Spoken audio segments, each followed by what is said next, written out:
જય દ્વારકાધીશ, જય શ્રી રામ, જય ભવાની, જય ગૌરક્ષક. તો મિત્રો હું છું ગામ છત્રાલાથી ગૌ સેવક શ્રી સોલંકી સંજુભા. તો મિત્રો તમે જોઈ રહ્યા છો કે અત્યારે રાતનો સમય છે અને વાગ્યા છે 8. તો મિત્રો આપણા એણીવાડાથી જે ભાઈશ્રીએ કોલ કરીને જણાવ્યું હતું આ વાછરડું બીમાર હતું, તમે જોઈ શકો છો. તો એ વાછરડાને લેવા માટે અમે પિકઅપ લઈને આવ્યા છીએ. તો આ ભાઈશ્રીનો કોલ આવ્યો તો તમારું નામ મોટાભાઈ? પ્રકાશભાઈ દેવાભાઈ નાઈ. બરોબર. તમારું નામ મોટાભાઈ? બીજું કહો, વાછરડા વિશે શું કહેશો? 3 દિવસથી પડી હતી છોકરીમાં. હા, બરોબર. બહાર કાઢ્યું ને પછી પ્રકાશભાઈએ કોલ કર્યો.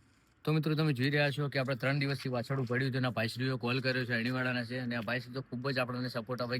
જ્યારે પણ અણીવાડામાં વાછરડા કોઈ પણ જીવોનો કેસ હોય તો અમને અમારી સાથે હોય છે. તો તેમનો ખૂબ ખૂબ આભાર. અણીવાડા જે 2 ભાઈશ્રીઓ છે તેમનો અને ઘણા બધા ભાઈઓ છે, ખીમણાથી પણ ગૌસેવકો આવેલા છે, તમે જોઈ શકો છો. ને આપણે રાતના જે પિકઅપ લઈને આવે છે, બરોબર, જે પ્રાઇવેટ સાધન લઈને, તો તેમનો પણ ખૂબ ખૂબ આભાર. અને તમે જોઈ રહ્યા છો ખીમણાથી પણ ભાઈ છે, હા, ને અમારા અક્કલ છે, અને જે શૂટ કરી રહ્યા છે મુકેશભાઈનો પણ ખૂબ ખૂબ આભાર.